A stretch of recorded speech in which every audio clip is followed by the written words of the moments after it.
Welcome to the deep dive. We're jumping straight into your source material today to, really see what's inside. Yeah, and it's an interesting one today. Our source is basically, well, it is the data, hmm a list of keywords, phrases, terms you provided. All focused around tennis, right? That's right. Very specific corner of the tennis world. Seems to center on two main players and one big event. Okay, so let's dig in then. The goal is pretty straightforward.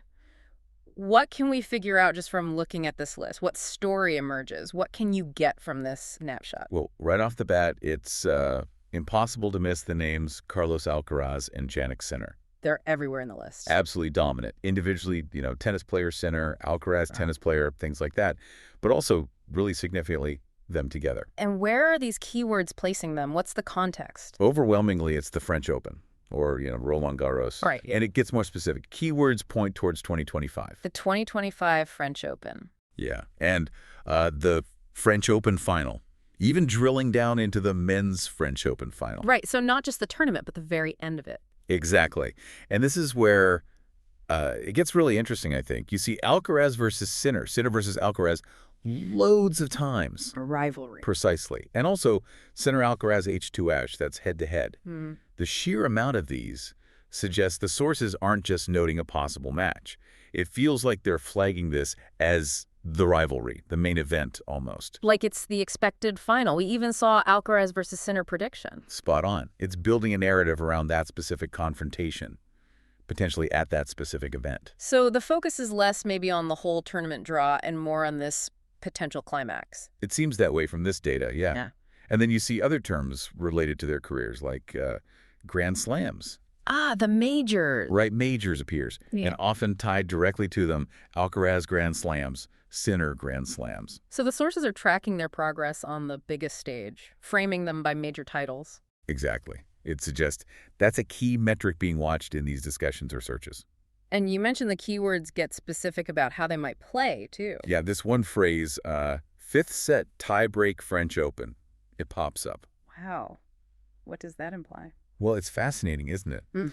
It highlights not just a potential result, but the drama. The tension. Yes, the sources seem interested in, or maybe expecting, these really epic, close matches, battles that go the full distance. Especially Roland Garros, where that fifth set is different. Right. That keyword suggests the narrative is about these grueling, high-stakes encounters. And it's not just on-court stuff, is it? The keywords touch on personal details. They do. You get Alcaraz age, Sinner age, Mm-hmm.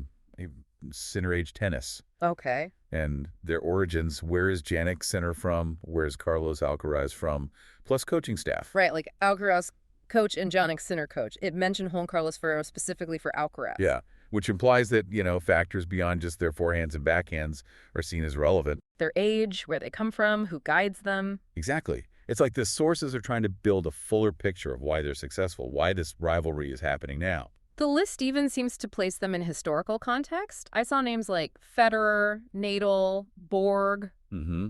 And analysts, too, like Willander, Courier. So it's not just about them in isolation.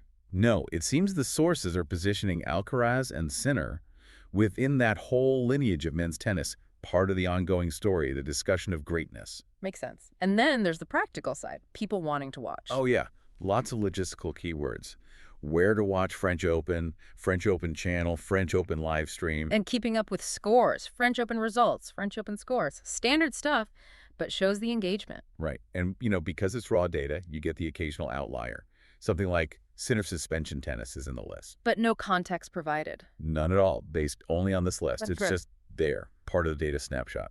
Okay, so if we step back and look only at your keywords, the picture seems incredibly focused. Yeah, I'd agree. It's Alcaraz and Sinner, they're central, and their connection to the 2025 French Open final seems paramount. Especially as rivals potentially heading for some kind of dramatic clash. Right, highlighting their chase for Grand Slams, the potential for really tight matches, even those personal details, it all feeds into that main narrative. This snapshot really suggests that the tennis conversation, or at least this slice of it, is heavily invested in this rivalry as the next big storyline, possibly culminating at Roland Garros next year. So the final thought for you listening. Yeah, think about these specific elements, the keywords highlighted. This intense rivalry focus, the 2025 French Open final stage, the talk of tie breaks, grand slams, age, coaching. What does this very focused narrative, pulled just from keywords, suggest to you about where men's tennis is heading right now? And what questions does this snapshot make you want to ask next?